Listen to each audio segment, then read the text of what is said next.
Janet with Try It Like It Created, and today I am opening up this new mixed media journal from Grafix, and the Designer Craft Connection is doing a blog hop being sponsored by Grafix, and this is the product they sent me to use for the hop. So let's open it up and see what we have here to use.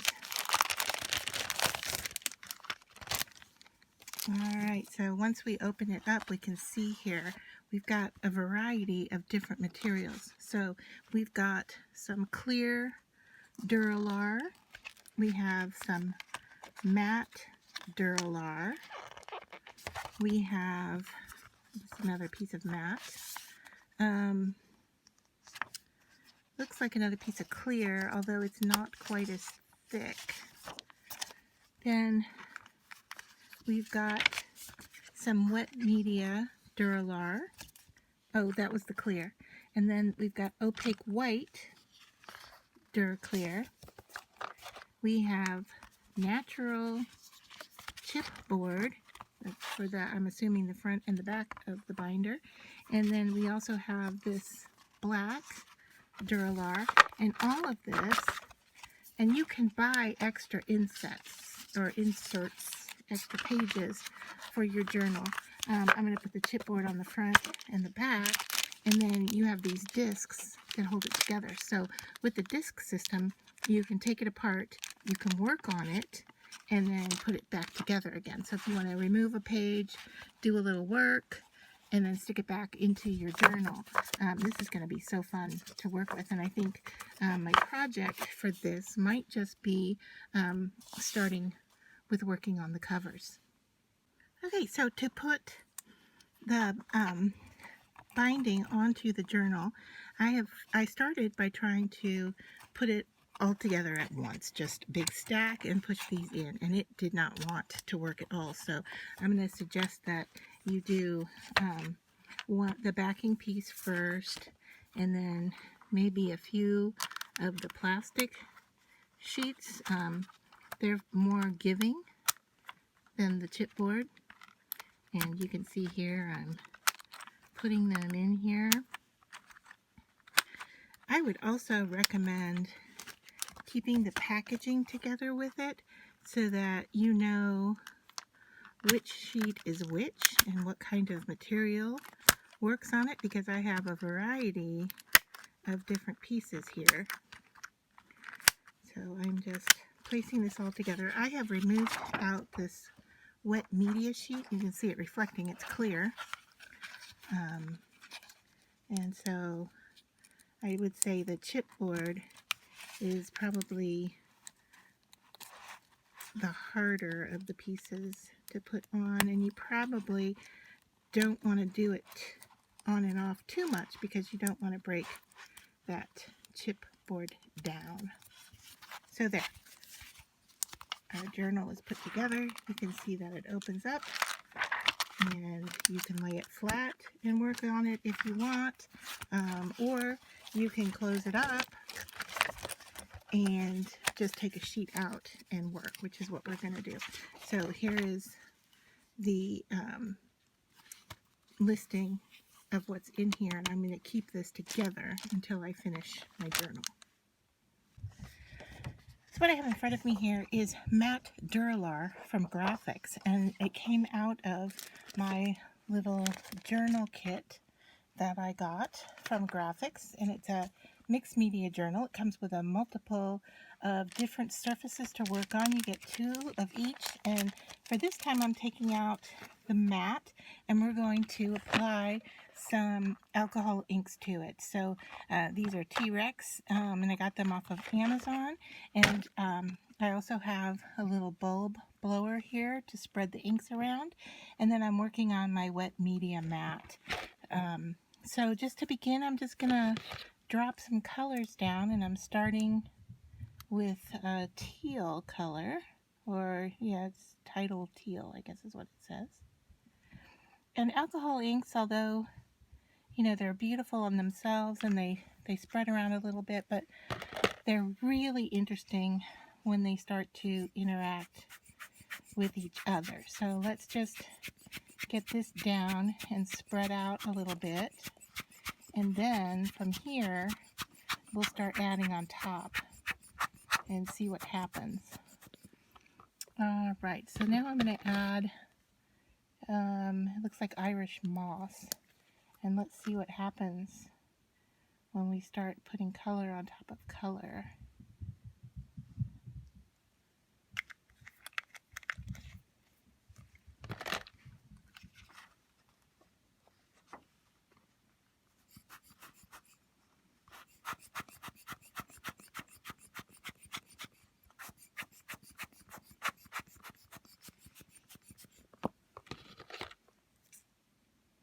Glacial blue, it says it's a light blue. I like how it has this color indicator on the top,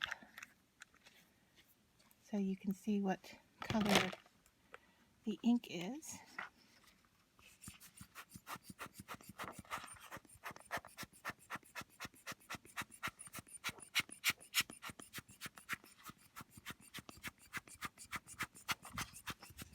And you can see we're starting to get some activity here. So let's take a yellow and kind of spice things up. We're gonna do a little yellow, maybe a little white, and see how that helps in the mixing.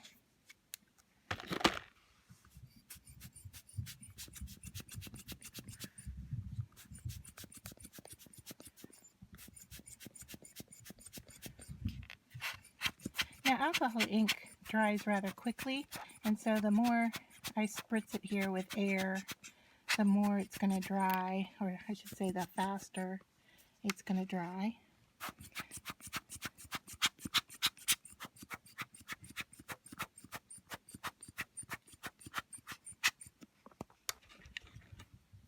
I'm going to go with some darker blue just around the edges to see if we can start filling up the page a little bit here.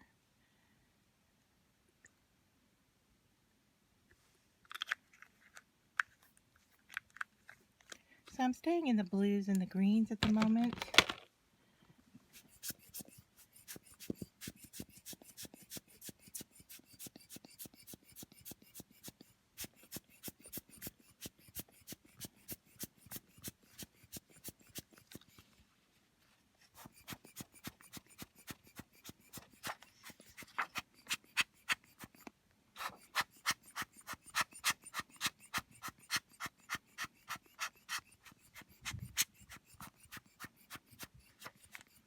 Now the other thing you can do is where it's got this darker ring to it, you can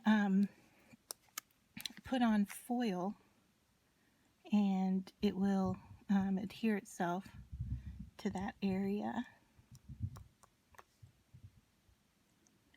So now I'm just adding into or on top of the dark blue, and let's move that around and see what happens. Spread things out. Now with the air tool, you can really start to control the direction that things go, where your ink splatters, how it spreads out.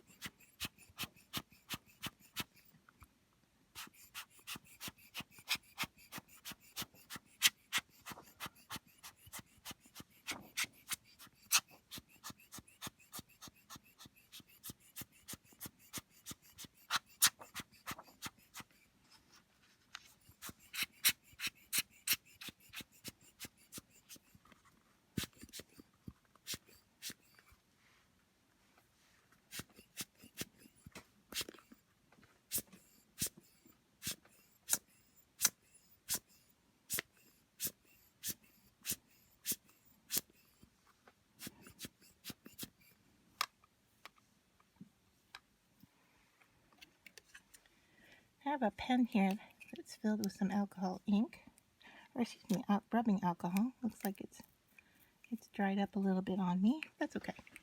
I can just add some. Let me grab, wrong bottle.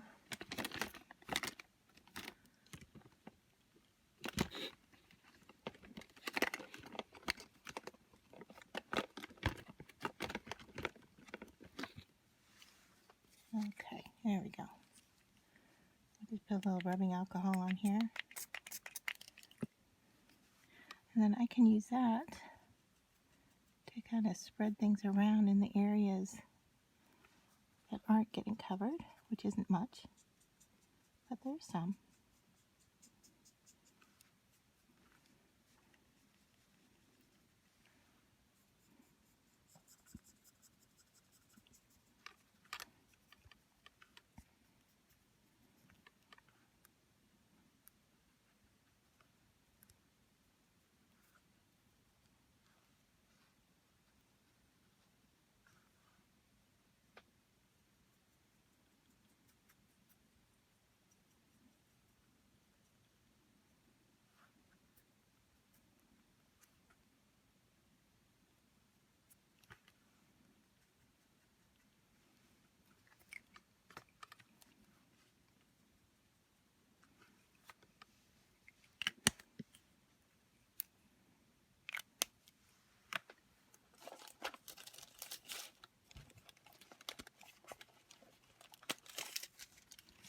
So now if I were to take some foil, you can see areas here where it's really thick.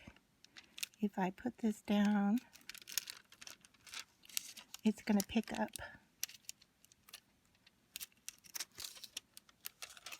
that foil. And of course, the harder I rub, it's going to pick up more.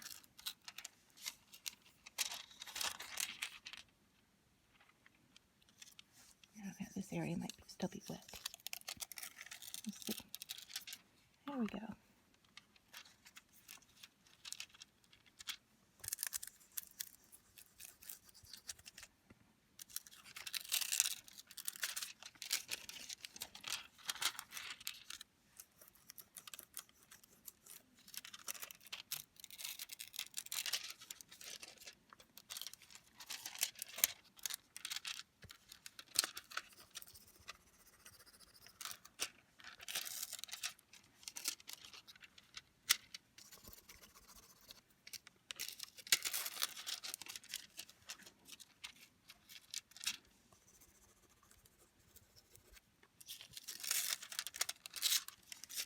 So there, can you see the foil? And because I'm working on a matte surface, you can see that there is color on the back as well.